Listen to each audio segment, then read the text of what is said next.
No Ones Creasy. Let me tell you about a problem. It might make you feel better about what you do with your money, and less judgmental about what other people do with theirs. People do some crazy things with money. But no one is crazy. Here's the thing, people from different generations, raised by different parents who earned different incomes and held different values, in different parts of the world, born into different economies, experiencing different job markets with different incentives and different degrees of luck, learn very different lessons. Everyone has their own unique experience with how the world works. And what you've experienced is more compelling than what you learn second hand. So all of us, you, me, everyone go through life anchored to a set of views about how money works that vary wildly from person to person. What seems crazy to you might make sense to me. The person who grew up in poverty thinks about risk and reward in ways the child of a wealthy banker cannot fathom if he tried. The person who grew up when inflation was high experienced something the person who grew up with stable prices never had to.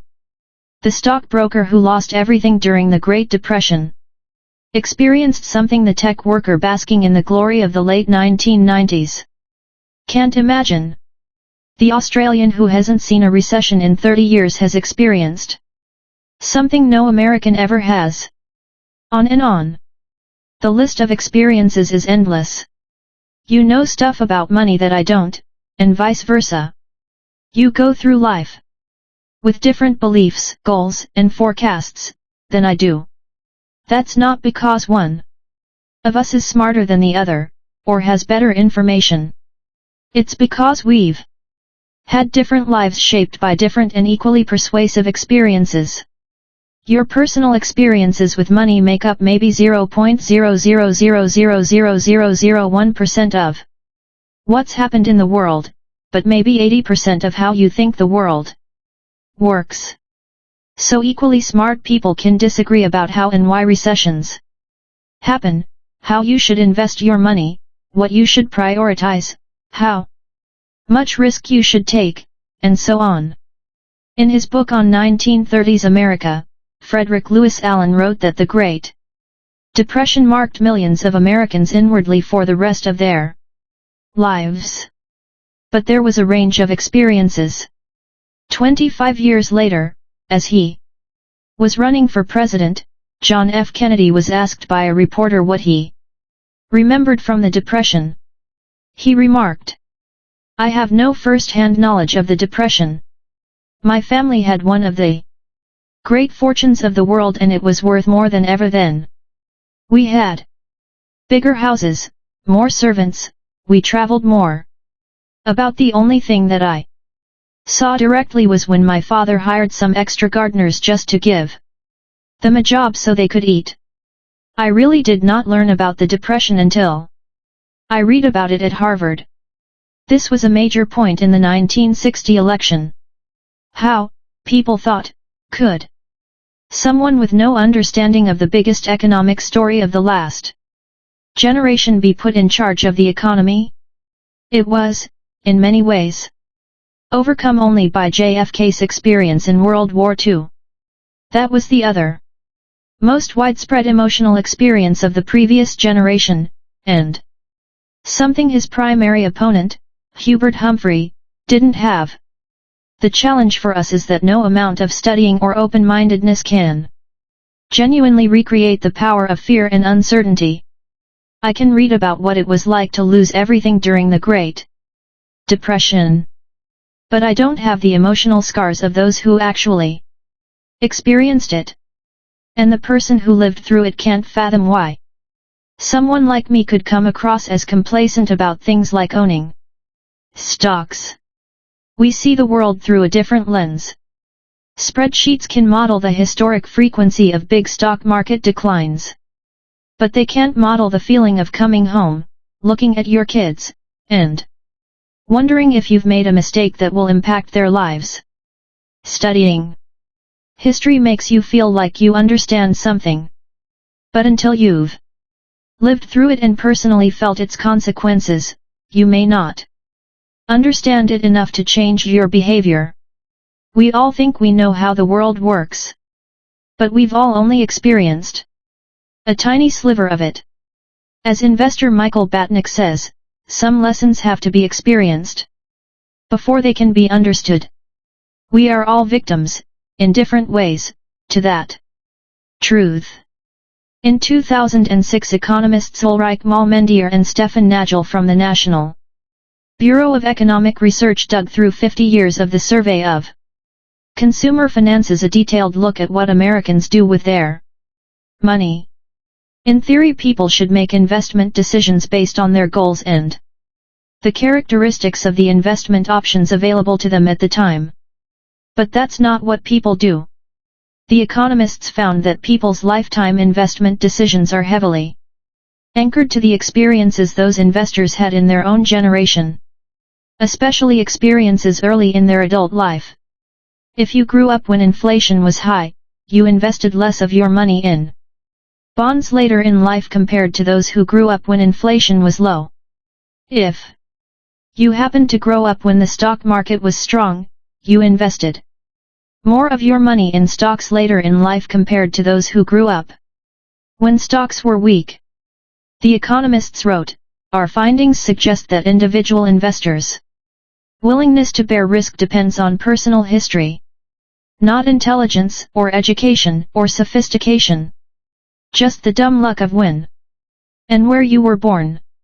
The Financial Times interviewed Bill Gross, the famed bond manager, in 2019. Gross admits that he would probably not be where he is today if he had been born a decade earlier or later, the piece said. Gross's career coincided almost perfectly with a generational collapse in interest rates that gave bond prices a tailwind. That kind of thing doesn't just affect the opportunities you come across, it affects what you think about those opportunities when they're presented to you. To Gross, bonds were wealth generating machines. To his father's generation, who grew up with and endured higher inflation, they might be seen as wealth incinerators. The differences in how people have experienced money are not small, even among those you might think are pretty similar. Take stocks. If you were born in 1970, the S&P 500 increased almost 10-fold, adjusted for inflation, during your teens and 20s. That's an amazing return. If you were born in 1950, the market went literally nowhere in your teens and 20s adjusted for inflation. Two groups of people, separated by chance of their birth year, go through life with a completely different view on how the stock market works. Or inflation. If you were born in 1960s America, inflation during your teens and 20s, your young, impressionable years when you're developing a base of knowledge about how the economy works, sent prices up more than threefold. That's a lot. You remember gas lines and getting paychecks that stretched noticeably less far than the ones before them. But if you were born in 1990, inflation has been so low for your whole life that it's probably never crossed your mind. America's nationwide unemployment in November 2009 was around 10%. But the unemployment rate for African American males age 16 to 19 without a high school diploma was 49%. For Caucasian females over age 45 with a college degree, it was 4%. Local stock markets in Germany and Japan were wiped out during World War II. Entire regions were bombed out. At the end of the war, German farms only produced enough food to provide the country's citizens with 1,000 calories a day. Compare that to the US, where the stock market more than doubled from 1941 through the end of 1945, and the economy was the strongest it had been in almost 2 decades. No one should expect members of these groups to go through the rest of their lives thinking the same thing about inflation, or the stock market, or unemployment. or money in general. No one should expect them to respond to financial information the same way. No one should assume they are influenced by the same incentives. No one should expect them to trust the same sources of advice. No one should expect them to agree on what matters, what's worth it, what's likely to happen next, and what the best path forward is. Their view of money was formed in different worlds. And when that's the case, a view about money that one group of people thinks is outrageous can make perfect sense to another. A few years ago, the New York Times did a story on the working conditions of Foxconn, the massive Taiwanese electronics manufacturer. The conditions are often atrocious. Readers were rightly upset. But a fascinating response to the story came from the nephew of a Chinese worker, who wrote in the comment section, "My aunt worked several years in what Americans call sweatshops. It was hard work. Long hours, small wage, poor working conditions. Do you know what my aunt did before she worked in one of these factories? She was a prostitute." The idea of working in a sweatshop compared to that old lifestyle is an improvement, in my opinion. I know that my aunt would rather be exploited by an evil capitalist boss for a couple of dollars than have her body be exploited by several men for pennies. That is why I am upset by many Americans thinking we do not have the same opportunities as the West. Our governmental infrastructure is different. The country is different. Yes, factory is hard labor. Could it be better? Yes. But only when you compare such to American jobs. I don't know what to make of this. Part of me wants to argue, fiercely. Part of me wants to understand. But mostly it's an example of how different experiences can lead to vastly different views within topics that one side intuitively thinks should be black and white. Every decision people make with money is justified by taking the information they have at the moment and plugging it into their unique mental model of how the world works. Those people can be misinformed. They can have incomplete information. They can be bad at math. They can be persuaded by rotten marketing. They can have no idea what they're doing. They can misjudge the consequences of their actions. Oh, can they ever? But every financial decision a person makes sense to them in that moment and checks the boxes they need to check. They tell themselves a story about what they're doing and why they're doing it, and that story has been shaped by their own unique experiences. Take a simple example, lottery tickets. Americans spend more on them than movies, video games, music, sporting events, and books combined. And who buys them? Mostly poor people. The lowest income households in the US on average spend $412 a year on lotto tickets, 4 times the amount of those in the highest income groups. 40% of Americans cannot come up with $400 in an emergency. Which is to say, those buying $400 in lottery tickets are by and large the same people who say they couldn't come up with $400 in an emergency. They are blowing their safety nets on something with a 1 in millions chance of hitting it big. That seems crazy to me. It probably seems crazy to you, too. But I'm not in the lowest income group.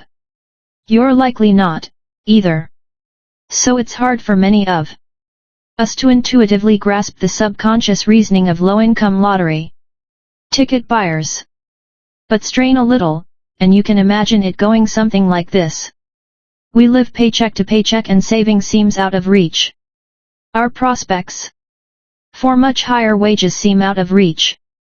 We can't afford nice vacations, new cars, health insurance, or homes in safe neighborhoods. We can't put our kids through college without crippling debt. Much of the stuff you people who read finance books either have now, or have a good chance of getting, we don't. Buying a lottery ticket is the only time in our lives we can hold a tangible dream of getting the good stuff that you already have and take for granted. We are paying for a dream, and you may not understand that because you are already living a dream.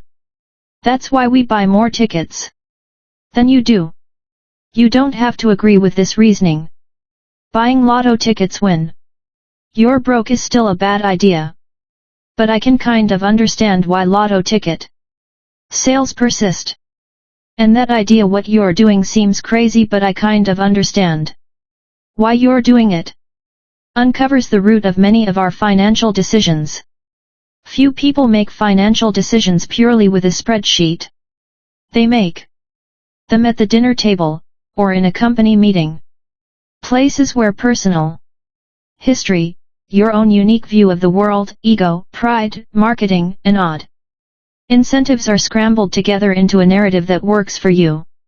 Another important point that helps explain why money decisions are so difficult, and why there is so much misbehavior, is to recognize how new this topic is. Money has been around a long time. King Alyattes of Lydia, now part of Turkey, is thought to have created the first official currency in 600 BC. But the modern foundation of money decisions, saving and investing, is based around concepts that are practically infants. Take retirement. At the end of 2018 there was $27 trillion in U.S. retirement accounts, making it the main driver of the common investor's saving and investing decisions. But the entire concept of being entitled to retirement is, at most, 2 generations old. Before World War II most Americans worked until they died. That was the expectation and the reality. The labor force participation rate of men age 65 and over was above 50% until the 1940s. Social Security aimed to change this. But its initial benefits were nothing close to a proper pension. When Ida Mae Fuller cashed the first Social Security check in 1940, it was for $22.54, or $416 adjusted for inflation. It was not until the 1980s that the average Social Security check for retirees exceeded $1,000 a month adjusted for inflation. More than a quarter of Americans over age 65 were classified by the Census Bureau as living in poverty until the late 1960s. There is a widespread belief along the lines of, everyone used to have a private pension. But this is wildly exaggerated. The Employee Benefit Research Institute explains, only a quarter of those age 65 or older had pension income in 1975. Among that lucky minority, only 15% of household income came from a pension.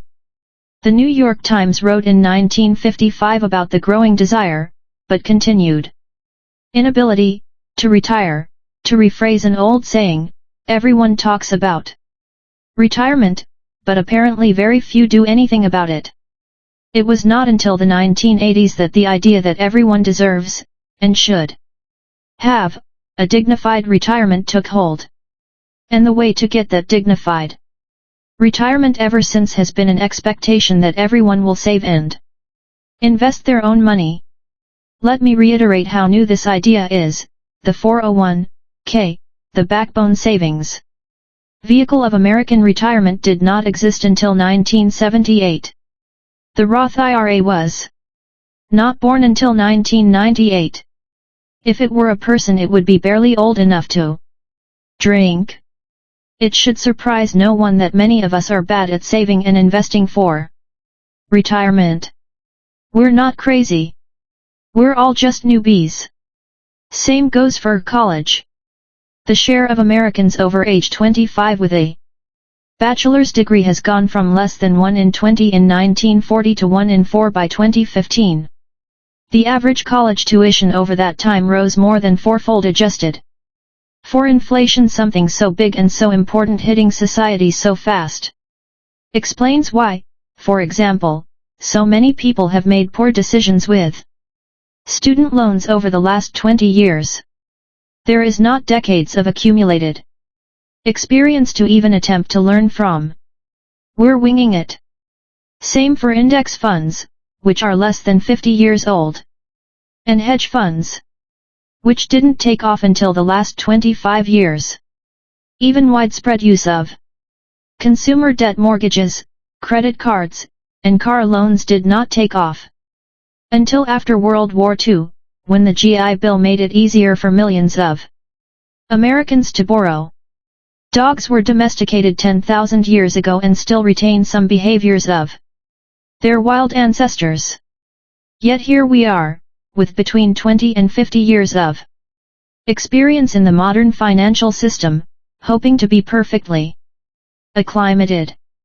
For a topic that is so influenced by emotion versus fact, this is a problem. And it helps explain why we don't always do what we're supposed to with money. We all do crazy stuff with money, because we're all relatively new to this game, and what looks crazy to you might make sense to me. But no one is crazy. We all make decisions based on our own unique experiences that seem to make sense to us in a given moment. Now let me tell you a story about how Bill Gates got rich.